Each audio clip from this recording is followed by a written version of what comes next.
सनातन धर्म ज्ञान गंगा चैनल में आप सभी का स्वागत है। मेरे प्यारे कृष्ण भक्तों, आप सभी को जय श्री कृष्णा। श्री भगवान आप सभी का जीवन आनंदमय, मंगलमय, भक्तिमय तथा धर्ममय करे, ऐसी श्री भगवान जी से प्रार्थना है।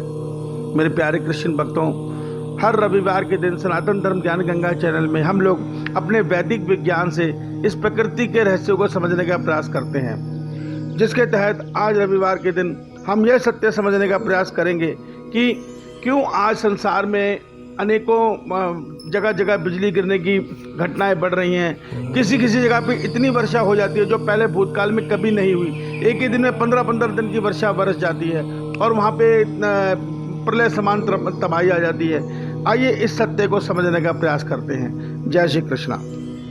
मेरे प्यारे कृष्ण भक्तों, आज संसार में जो जो विज्ञान उन्नति कर रहा है, त्यों त्यों हमारे संसार में प्राकृतिक आपदाएं भी बढ़ रही हैं और बीमारियां भी बढ़ रही हैं, और संसार में होने वाली अनेकों घटनाएं ऐसे हो रही हैं जो पहले कभी नहीं हुई थी।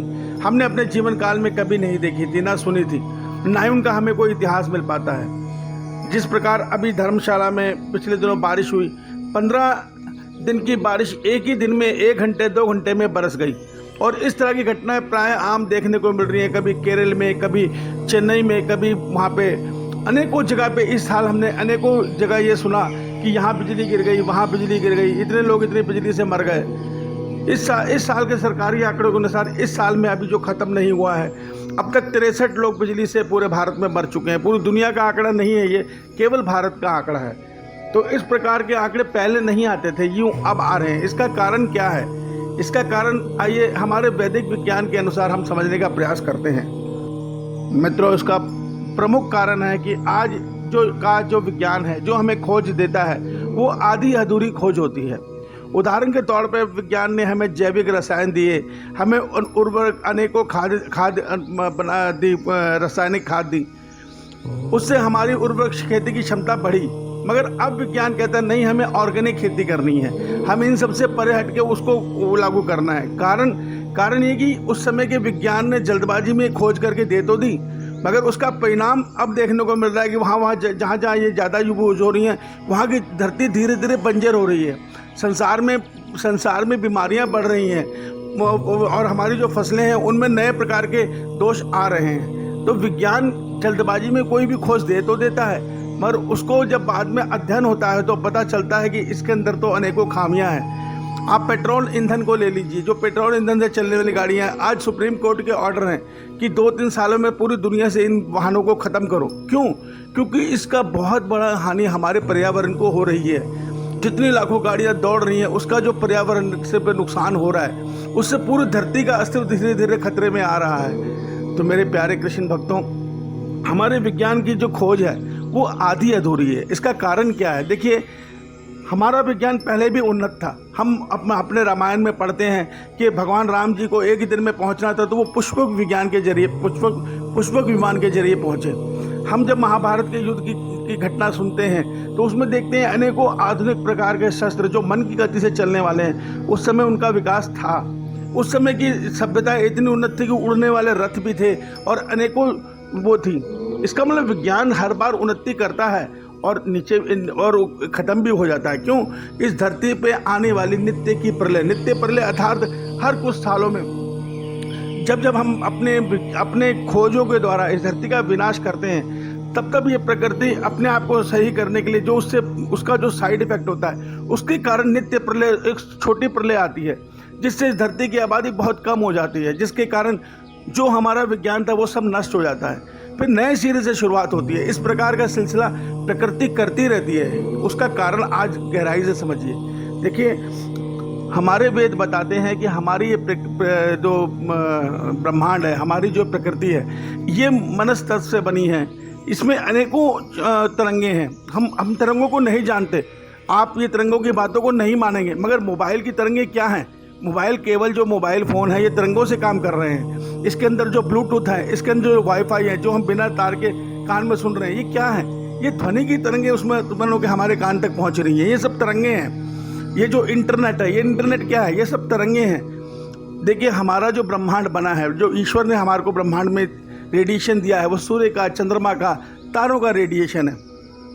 वो किसी ना किसी तरह हमारे शरीर के लिए लाभदायक है। आज विज्ञान भी मानता है कि सूर्य की रोशनी से हमें विटामिन डी मिलता है। कैसे बनता है? वो हमारे शरीर में रासायनिक प्रतिक्रिया होती है। तो हमारा वैदिक विज्ञान ये कहता है कि इस मनस तत्व में, इस ब्रह्मांड में एक एक तरंगों का असर होता है, सूक्ष्म तरंगों का भी असर होता है। हम विज्ञान भी मानता है कि अगर हम किसी बड़ी बिल्डिंग की नींव को लगातार अफेक्टेड करेंगे तो वो बिल्डिंग एक दिन ढह जाएगी।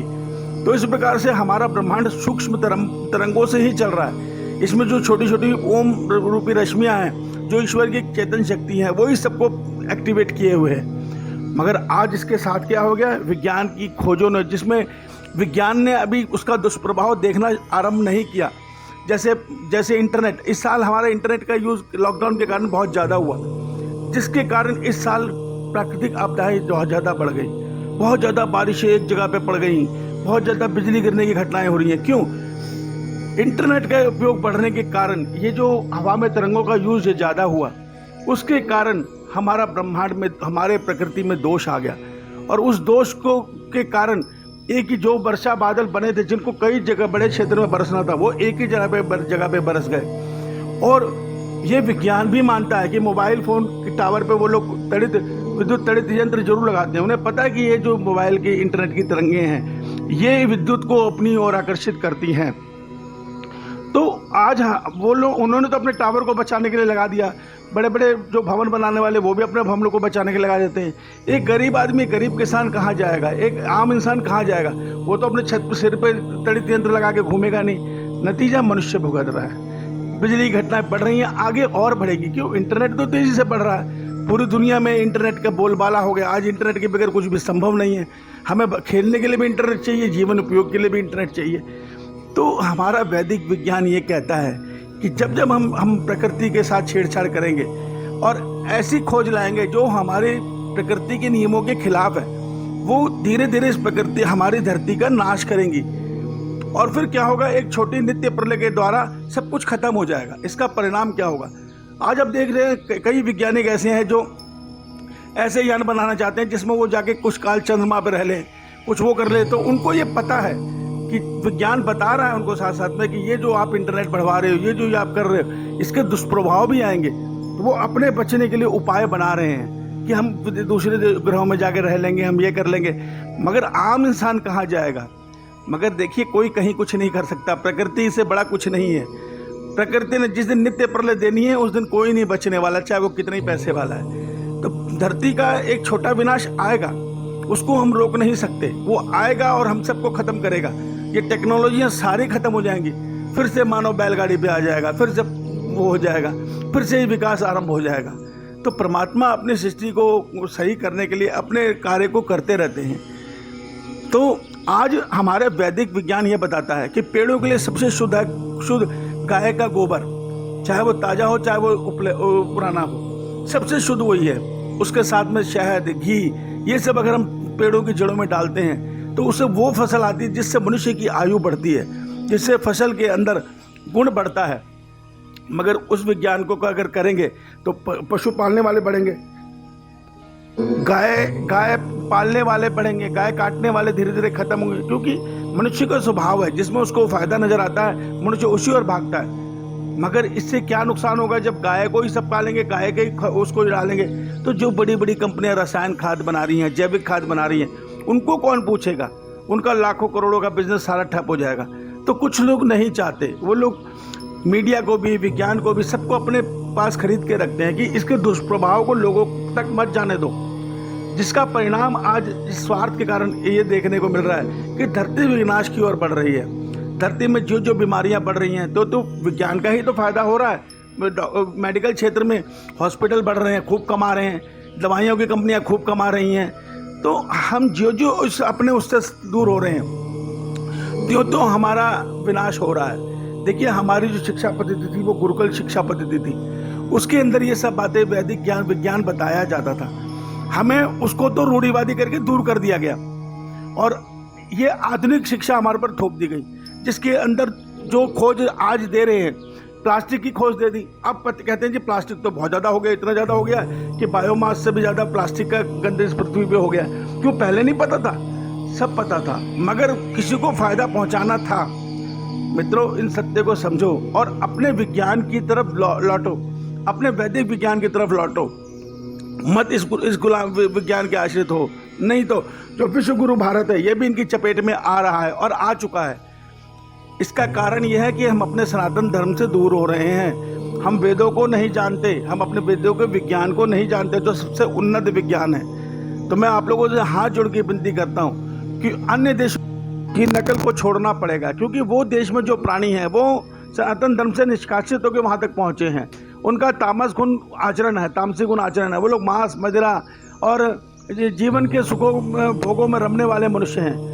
हमारा सनातन धर्म इनसे दूर रहने को कहता है। हमारा सनातन धर्म कहता है कि आप सात्विक आहार विहार में रहो, सात्विक आहार लो, मांस मदिरा से विषय भोगों से दूर रहो, अपने मन को अपने ईश्वर से जोड़ो। इससे क्या होता है? इससे मनुष्य के आत्मा का कल्याण होता है। हम लोग इस सत्य को नहीं जानते कि हम लोग 60, 70, 80 सालों में इस जन्म और मरण के दुख को भोगते हैं। ये बहुत बड़ा दुख है। जब मृत्यु होती है तो बहुत दुख होता है, बहुत दम घुटता है, बहुत मुश्किल होती है वो घड़ी। और उसके बाद जब हम बिना शरीर के बाद नया शरीर पाते हैं तो 9 महीने हमें उल्टा गर्भ में लटक के रहना पड़ता है।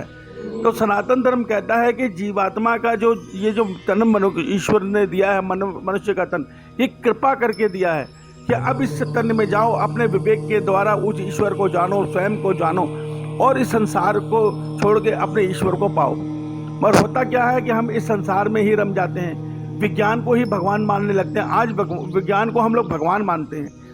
वास्तव में भगवान तो, ईश्वर तो एक है, वो सबके हृदय में वास कर रहे हैं और जो उनके ऊपर आश्रित है उनकी रक्षा वह स्वयं करते हैं। ये सिद्ध हो चुका है, कई बार सिद्ध हुआ है कि जो ईश्वर के आश्रित है उसका कोई बाल भी बाका नहीं कर पाया। तो प्यारे मेरे कृष्ण भक्तों, अपने सनातन धर्म को समझो और वैदिक विज्ञान को समझो और इनके नज़दीक आओ। श्रीमद् भगवत गीता से जीवन का आचरण समझो, वेदों से विज्ञान को समझो और उसको अपने जीवन के आचरण में ढालो। अपना भी कल्याण करो, संसार का भी कल्याण करो। ये है हमारा वैदिक विज्ञान। आज के विज्ञान की तरह नहीं है कि कुछ पूंजीपतियों को उसका फायदा मिल रहा है और आम जनता उससे धीरे धीरे त्रस्त होकर मृत्यु की तरफ बढ़ रही है। आज जितने भी विज्ञान की खोजें हैं वो कहीं ना कहीं हमारा विनाश ही कर रही हैं, कहीं ना कहीं। चाहे ये जो मोबाइल की खोज है, ब्लूटूथ की खोज है, वायरलेस जो हम ये यूज़ कर रहे हैं, सारी चीज़ें, ये सब चीज़ हमें विनाश की ओर लेके जा रही है। इस सत्य को समझो। बाकी हम अगले संडे को विज्ञान पर समझेंगे। परसों हम श्रीमद् भगवत गीता के अध्याय 2 के श्लोक आगे 56-57 को समझेंगे। जय श्री कृष्णा। श्री भगवान आप सभी का जीवन आनंदमय, मंगलमय,